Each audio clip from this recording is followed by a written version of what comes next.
है गाइस, मैं एसपी सिंह आप सभी के साथ एक बार से फिर से हाजिर हुआ हूं एक नए कंसेप्ट के साथ और एक नए उत्साह के साथ आपके साथ एक बार फिर से हाजिर हुआ हूं।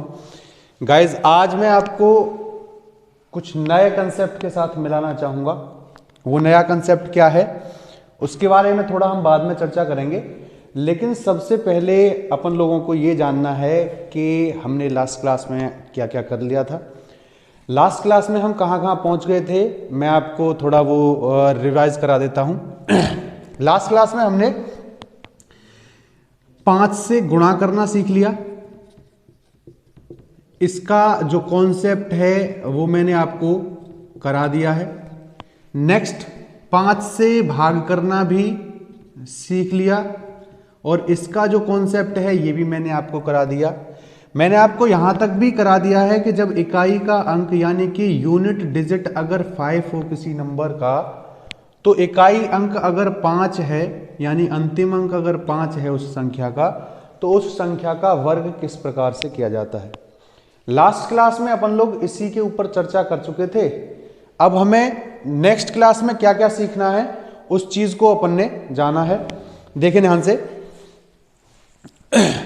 अभी आज मैं आपको जो सिखाने वाला हूं वो थोड़ा सा कैलकुलेशन बेस्ड है। और कैलकुलेशन बेस्ड कैसा है वो जाने कि मान के चलें आप किसी भी संख्या को, यानी कि मैंने यहां पर 1 2 3 4 एक नंबर लिख लिया, इसको मल्टीप्लाई करना है 99 से। यही मैंने एक और नंबर ले लिया यानी कि 3 6 5 1 2 4 मल्टीप्लाई करना है 999 से। देखना इस चीज को सबसे ज्यादा जो सीखने वाली चीज है इसमें क्या है कि इसका जो कॉन्सेप्ट आएगा, जो बेस निकल के आएगा, वो आपके समझ में आना चाहिए। इसको मैं आपको शॉर्ट तरीके से भी बताऊंगा और इसका लॉन्ग मेथड भी मैं आपको बताने वाला हूं। लॉन्ग मेथड तो आप जिस तरीके से करते हैं वही इसका मेथड है कि सर हमसे आप ये करवा दें कि 1 2 3 4 और 99 ऐसे आप कर सकते हैं। लेकिन बेटा मैं यहाँ पर इस चीज़ का यूज़ नहीं करूँगा। मैंने बोला कि यहाँ पर कुछ चीज़ें अलग सीखते हैं और अलग हटके सीखना है। वो क्या सीखना है वो समझें कि मैं इस नंबर को जो मल्टीप्लाई करना है, यानी कि मैंने ये नंबर लिखा 1 2 3 4 और 99 के जो नेक्स्ट जो नंबर पड़ता है वो पड़ता है 100। इस नंबर को मैं 100 से मल्टीप्लाई कर दूंगा और माइनस में यही नंबर कर दूं तो आंसर मेरे पास आ जाएगा। यानी कि छोटी सी चीज सिर्फ इतनी है कि जैसे ही आपको ये दिखाई दे कि सर 2 9 दिखाई दे रहे हैं, यानी कि यहां पर 99 है, तो आपको नंबर में 00 बढ़ा देनी है। 1 2 3 4 00 और आगे से 2 अंकों को छोड़ना है। 1 2 3 4 माइनस कर देना है, आंसर कंप्लीट हो जाएगा। ये आपके सामने आंसर आने वाला है। यानी कि 10 में से 4 गया तो 6 बचा, यहां पर 9 में से 3 गया तब भी 6 बचा, यहां पर 3 में से 2 गया तो 1 बचा, यहां पर 3 में से 1 गया तो 2 बचा, यहां पर 2 का 2 आएगा, यहां पर 1 आएगा। ये आप चेक करके देख लें, आंसर कंप्लीट आएगा। नेक्स्ट इस वाले क्वेश्चन को भी देख लें। आपके सामने 3 6 5 1 2 4 लिखा हुआ है। मल्टीप्लाई इसके 999 के नेक्स्ट जो आगे नंबर जो आता है वो आता है 1000, यानी कि 1000 से इसको गुणा कर दो, माइनस इसी नंबर को कर दो 3 6 5 1 2 4, आपका आंसर आ जाएगा। बेटा मैंने आपसे ये भी कहा था कि मैं जो भी चीज बताऊंगा वो कॉन्सेप्ट के साथ बताऊंगा और इसका कॉन्सेप्ट क्या है वो कॉन्सेप्ट सीख लें। ये आप करके देखिएगा और कमेंट बॉक्स में इसका आंसर लिखिएगा। इसका आंसर क्या आएगा देखिए। अब अपन लोग चलते हैं किसकी ओर कि इसका जो कॉन्सेप्ट है, कॉन्सेप्ट क्या था। कॉन्सेप्ट ये था बेटा, कॉन्सेप्ट था जैसे मान के चलो आप 99 यानी कि 99 को रिप्रेजेंट कर सकते हैं 100 माइनस 1 से। ये भी 99 है और 99 ये भी है। तो ध्यान से देखिएगा, अगर मैं इस संख्या में n की गुणा कर दूं तो n की गुणा इसमें भी करनी पड़ेगी, यानी कि इसी में। तो ध्यान से देखिएगा, यही आपका ये था, यानी किसी भी संख्या में अगर मैं 99 या किसी भी संख्या में मैं 9 से गुणा करता हूं, तब भी आप इसको n का गुणा किससे 10 - 1 यानी कि 10 - 1 से रिप्रेजेंट कर सकते हैं। नेक्स्ट देखें ध्यान से, सबसे पहले n का जो गुणा होगा वो 100 के साथ होगा, फिर n का गुणा 1 के साथ होगा। बेटा ध्यान से देखिए, मैंने आपसे कहा था कि उससे 99 से जो आगे वाला जो नंबर आता है वो रिप्रेजेंट है 100 से, तो 100 से मैंने मल्टीप्लाई की थी, फिर वही नंबर माइनस किया था। उसका रीजन समझ लें कि अगर मैं किसी भी नंबर की 1 में मल्टीप्लाई कर दूं यानी गुणा कर दूं तो वही नंबर आता है, तो इसका मतलब वही नंबर मैंने आपसे माइनस करवाया था। तो यही कारण है कि आपके पास जो आता है वो ये आता है कंसेप्ट निकल के, यानी कि यहां से एक कंसेप्ट ये निकल के आराम से आता है कि अगर किसी भी नंबर n का मैं 999 के साथ मल्टीप्लाई कर दूं तो 999 को रिप्रेजेंट किया जा सकता है 1000 - 1 के साथ। तो इसी n का पहले आप 1000 के साथ मल्टीप्लाई करेंगे, फिर n का मल्टीप्लाई 1 के साथ। यानी कहने का मतलब ये है, शॉर्ट में सीखने का बेस सिर्फ इतना है, इसको ये सीखेगा। आप इस कॉन्सेप्ट को आगे भी बढ़ा सकते हैं, ऐसी बात नहीं है कि n का मल्टीप्लाई आप 49 के साथ कर सकते हैं, तो आप n की मल्टीप्लाई 1 के पीछे 40 माइनस n की मल्टीप्लाई 1 के साथ कर सकते हैं। इसको सबसे ज्यादा अगर शॉर्ट उसमें सीखा जाए, ये तो मैंने आपको कॉन्सेप्ट बता दिया, कॉन्सेप्ट ये निकल के आता है इसका।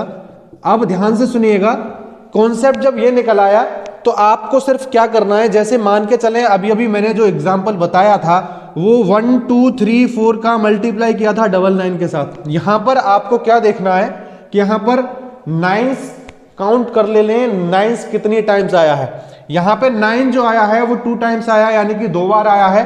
तो इसका मतलब 1 2 3 4 में आप 2 ही 0 बढ़ा दें और 1 2 3 4 को ही आप माइनस कर दें, यानी आगे से 2 0 बढ़ाए हैं तो आगे से 2 अंक छोड़ दें। 3 0 बढ़ाने पड़ेंगे तो 3 अंक छोड़ने पड़ेंगे, आगे से 2 अंकों को छोड़ा, यहां पर लिख दें 1 2 3 4 और यहां पर इसको माइनस कर दें, आंसर आपके पास कंप्लीट होगा। ये कंसेप्ट बेटा मैक्सिमम आपके जो कैलकुलेशन में पूछा जाता है। और नेक्स्ट कभी भी आपने ये भी देखा होगा कि ये कभी कभी सिंपलीफिकेशन में, यानी कि कभी कभी क्वेश्चन आ जाता है, यानी यहां से क्वेश्चन पूछ लेता है बच्चा जो है इसका आंसर नहीं करके आता। क्यों? क्योंकि मल्टीप्लिकेशन बहुत लंबी हो जाएगी, इस कारण इसका आंसर नहीं करके आता। इसी कारण मैंने इसको जो है कॉन्सेप्ट के तौर पे आपको बताया है। ये कॉन्सेप्ट बहुत ही प्यारा है, आप इसको जरा ध्यान से देख के कंसेप्ट को सीख के आप इस पे जितने भी क्वेश्चन यानी कि जितने भी कॉन्सेप्ट आप कर सकते हैं, जितने क्वेश्चन निकालेंगे वो आपके लिए ही फायदा होगा। नेक्स्ट अभी आपके सामने एक और चीज सिखाने वाला हूं, वो चीज क्या है वो देख लें। यानी किसी भी संख्या की हम 11 के साथ मल्टीप्लाई करते हैं उसका भी देख लें। बहुत छोटी छोटी चीजें आपके सामने लेके आ रहा हूं। जैसे मान के चलें आपने 696 की मल्टीप्लाई आपने 11 के साथ की, ठीक है। इससे पहले छोटी सी चीज इसको यह समझें कि आपने 234 की मल्टीप्लाई करनी है साहब 11 के साथ। संख्या बड़ी भी हो सकती है, छोटी भी हो सकती है, ऐसा कुछ नहीं है, बड़ी भी ले लें कोई दिक्कत नहीं। यहां से सबसे पहले समझने की कोशिश करिएगा, मैं इसको भी बताने वाला हूं कि अगर कोई भी नंबर 11 से मल्टीप्लाई करना है आप कर सकते हैं, क्योंकि 11 का टेबल बहुत इजी पड़ता है। नेक्स्ट मैं आप सबको बोल रहा हूं बेटा, इससे भी अच्छा कॉन्सेप्ट अपने पास है, और वो क्या है कि आप पहले यानी कि फर्स्ट और लास्ट को, यहां पर लास्ट जो डिजिट आपको 4 दिखाई दे रही है, इसकी जो जगह है वो फिक्स है। ये जगह फिक्स होती है, इस जगह के बारे में कुछ नहीं कह सकते क्योंकि ये जगह कैरी आने के बाद चेंज भी हो सकती है। लेकिन यहां पर देखना पड़ेगा क्या कैरी है, कुछ नहीं है, तो आप क्या करें यहां पर 2 को भी लिख दें, यानी कि पहली और अंतिम संख्या को आपने सेम एज इट इज ऐसे ही लिख दिया। नेक्स्ट पीछे से आपको ऐड करना है 4 + 3 यानी कि 4 और 3 होता है 7, लिख दिया साहब। 2 और 3 कितना होता है 5, लिख दिया। आंसर कंप्लीट है, 2574 इज द आंसर। नेक्स्ट आपको ये देखें ध्यान से, इसको मैं आपको जस्ट आपके ही तरीके से सिखा रहा हूं। याना 11 चौक 44 होता है, 4 कैरी आया हासिल का आया, 11 तिया 33 और 4 होता है 37, 3 हासिल आया, 11 दूनी 22 और 3 कितना होता है 25। ये देख लें ध्यान से बेटा, ये आपके सामने same as it is answer है। नेक्स्ट अब ऊपर वाले क्वेश्चन की ओर चलता हूं, जो मैंने आपको बताया था कि इसमें लास्ट डिजिट फिक्स होती है, इसकी जगह फिक्स होती है, इसकी प्लेस फिक्स होती है। तो उसी तरीके से करता हूं, वो देखें ध्यान से, यानी कि लास्ट डिजिट मैंने 6 को उतार लिया, पीछे से ऐड करते हुए चलना है। 9 और 6 कितना होता है 15, 15 का 5 1 हासिल आता है, फिर से 9 और 6 कितना होता है 15 और 1 हासिल का था यानी कि 16, क्लियर है। फिर से 1 हासिल का आता है, 6 और 1 कितना हो गया 7, आंसर कंप्लीट है, यानी कि 7656 इज द आंसर। नेक्स्ट आपके ही तरीके से इसको करके दिखाता हूं, वो क्या है देखें। 11 छिक्का होता है 66, 6 कैरी आया, 11 निम्मा 99 और 6 होता है 105, 5 यानी कि 10 कैरी आया, 11 छिक्के 66 और 10 होता है 76, आंसर सेम है। मैंने आपसे बोला है अब नेक्स्ट इससे रिलेटेड आप 11 से रिलेटेड यानी 11 का कोई भी मल्टीपल हो आप उसको कर सकते हैं। जैसे मान के चलो आपके सामने मैंने आपके 234 ही आपके सामने एक 11 का वो लिया था। अब मान के चलो 234 को मल्टीप्लाई करना है 22 के साथ, ठीक है। तो मैं अब इसको 22 से मल्टीप्लाई नहीं करूंगा, मैं इसको कन्वर्ट कर लूंगा किससे साहब 234 इंटू 11 इंटू 2। इसका मैंने अभी अभी बेस बता ही दिया है कि किस तरीके से करना है, यानी 2 और 4 को रख लें 7 और ये 5। अब इसका दोगुना करना आपको इजी होगा, जैसे देखें ध्यान से, 4 दूनी 8, 7 दूनी 14, 5 दूनी 10 और 1 11, 2 दूनी 4 और 1 5, आंसर कंप्लीट है। इसका मतलब श्योरिटी ये है कि बेटा आपको सबसे ज्यादा जो इजी पड़ेगा वो कॉन्सेप्ट, यानी ये 11 का मल्टीपल कोई भी हो, अगर 33 से गुणा है तो 11 इंटू 3 में कन्वर्ट करके उसको क्या कर लें, उसका आप आंसर दे सकते हैं, बाद में आगे उसका क्या कर सकते हैं 3 टाइम्स कर सकते हैं। ये जो मैंने आपको छोटी सी जो कैलकुलेशन बताई है, इसका बहुत ही आपके जो कैलकुलेशन में जो मदद मिलती है वो बहुत ज़्यादा मिलती है। नेक्स्ट वीडियो में मैं आपको सारी चीज़ें बताऊंगा। आज के लिए सिर्फ इतना ही। Thank you, have a nice day.